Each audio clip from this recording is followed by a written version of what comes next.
Obboloota koo ijoollee mana madaamii hojjettana daraa keessan distii kana of eeggannoo cimaa godhadhaa. Anaan gaafa hiriyoottan koo akkas naan jedhanii akkuma qaldii wayittan fudhadhaa ture.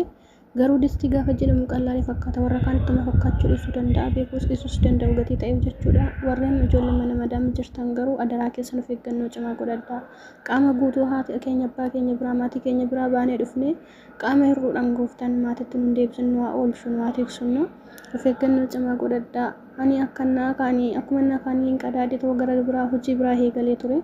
Odoon hin beekin distiin fanadda'ee jechuudha. Qaama mul'ina luqqisee oolee gooftaa galatoon garuu ammayyuu hin taane akkuma argaa jirtan kun mana mul'u girgiddaa mul'u keessa faca'ee jira jechuudha.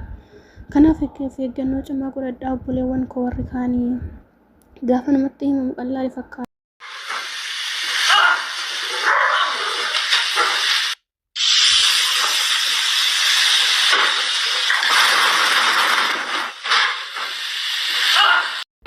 Adaraa keessan gola ormaa keessatti yeroo hojjennu dursa ofii keenya of eeggannoo guddaa gochuun nurra jira. Baay'een keenya qaamni keenya miidhamee gubannee buburree taanee kan biyyatti galu baay'ee jira. Jalqaba yoo biyyaa baanu garuu natsaa qulqulluu haadhaaf abbaa keenya biraa baane. Haa ta'uti garuu sababa garaagaraatiin gubannee kan gallutu jira. Anillee waggaa 3 baranaa gubadheen ture jechuudha. Harka kiyya quba 5 gubadhee garuu waaqayyo haa galatoomu gogaan deebi'ee naaf hayyee naa margee buburree ta'ee na nafne galanni waaqayyoof haa ta'u jechuudha. Egaa ashama harka funee kabajamtootaa fi daawwattoota hordoftoota keenyaa nageenyi koo kan jaalalaa fi kabajaa bakkaa fi lafa jirtanitti isiniif haa baay'atu. Anis obboleettiin keessan bakkaa fi lafa jirtanitti isiniif haa baay'atu.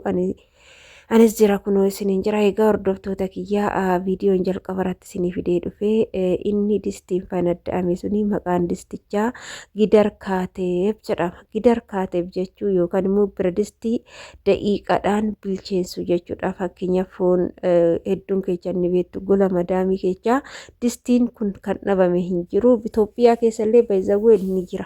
Garuu haala itti fayyadama isaa osoo hin beekin yoo bitanii rakkoos namarraan gahuu ni danda'a jechuudha.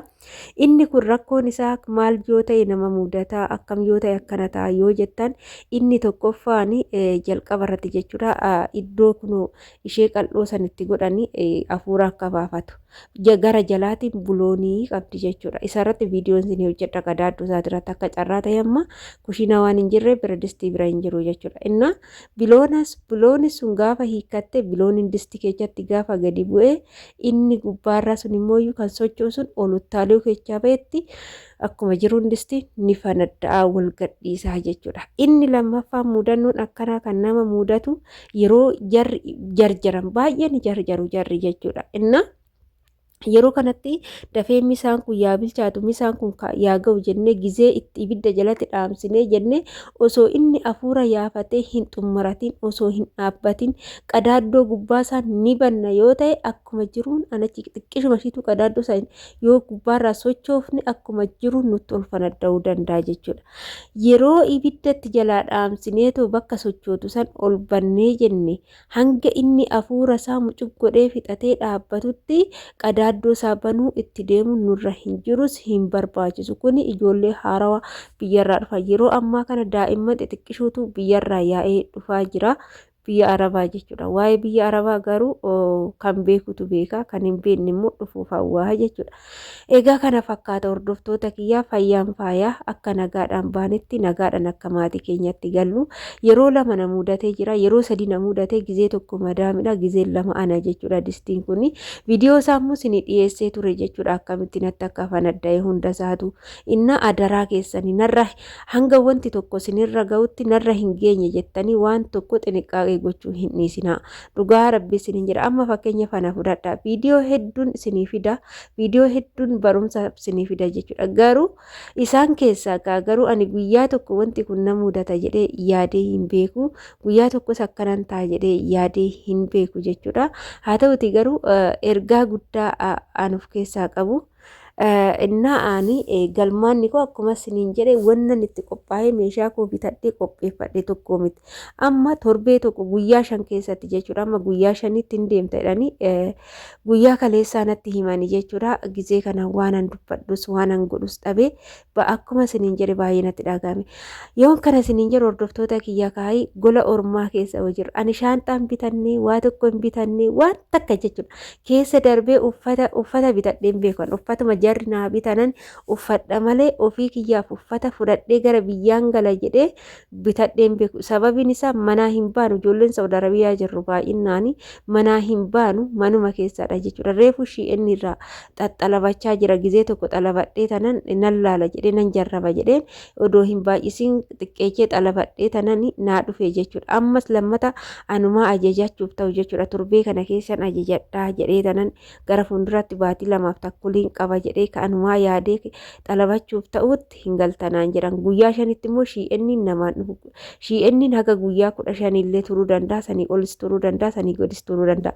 Uffata ciccimaa gaafa ajajanii jedhan uffata ajajjisan aga biyya biraa deemanii fidanitti karaatti turuu danda'a jechuudha. Egaa hordoftoota kiyyaa yeroo tokko beektanii of dagachuun waa guddaadhaaf jechuudha kan nama saaxilu. Haa ta'u hunduu gaarummaadhaaf biyya keenyallee uffanni jira, wanti hundi jira. Ndoom uffanni kan biyya keenyati jechuudha kan caalu isiniin jedha. Kiisiin asatti argitan kun kiisii guyyaa kaleessaa isinitti agarsiisanii amma hiikee tallaalaa jira. Meeshaa itti naqni garuu meeshaan itti naquu barbaade waan naaf hin dhufneef jechuudha. Biddilibsiin itti naquu barbaade garuu naaf hin dhufne aga inni naa dhufuttan eegaa jira jechuudha. Haa ta'uti garuu as keessatti yoo naqne kiiloon in qannasa yookaan immoo kiiloon in xiqqaata jechuu miti jechuudha. As keessatti yoo xaqaxannu kiiloon ni baay'ata. Keessattuu ijoolleen kaargoo godhuu barbaadan roottoo keessa gizee meeshaan haxxan roottoon meeshuma xiqqishuudhaas hin jalaa guutuu danda'a waan ta'eef kiisii kana fayyadamtanii roottoo keessa meeshaa hedduu gochuu ni dandeechu. Roottoo tokko keessa kan roottoo lamaan galchuu qabdan roottoo tokkoon galchuu ni dandeechu jechuudha. Meeshaa kiisiin kun baay'ee filatamaadha. Keessattuu ijoollee meeshaa baay'ee gara biyyaa galchitan.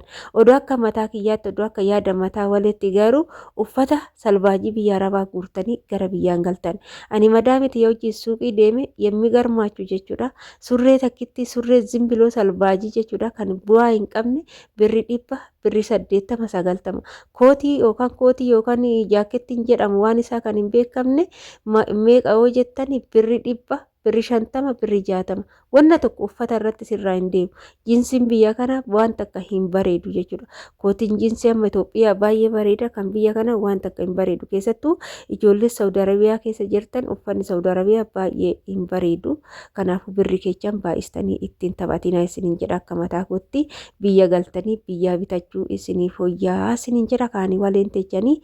Kanarraa kanaaf immoo mircaa isintu beeka ani maal akkan bitee boru meeshaa kiyya yoo irratti taphadhu isinittan agarsiisa irratti waan jechuudha ganaadha. Egaa kana fakkaataa hordoftoota kiyyaa warroonni waaqayyoon nagaadhaan si haa galchu naan jettan guddaa naaf galatoomaa naaf eebbifamaadha. Garuu kan na mudate isin hin mudatinii. Gizee gola ormaa hojjettan of hin dagatinaadha. Silaa ji'a ganaan qaba jettanii of gattanii hin taa'inaadha. Manni ormaa gaafa ba'i isin jedhan dhugaa isin jedha lafatu isiniin garagara. Mana gandaa keessatti giddiidhaan keessa taa'uu hin dandeechanii jechuudha.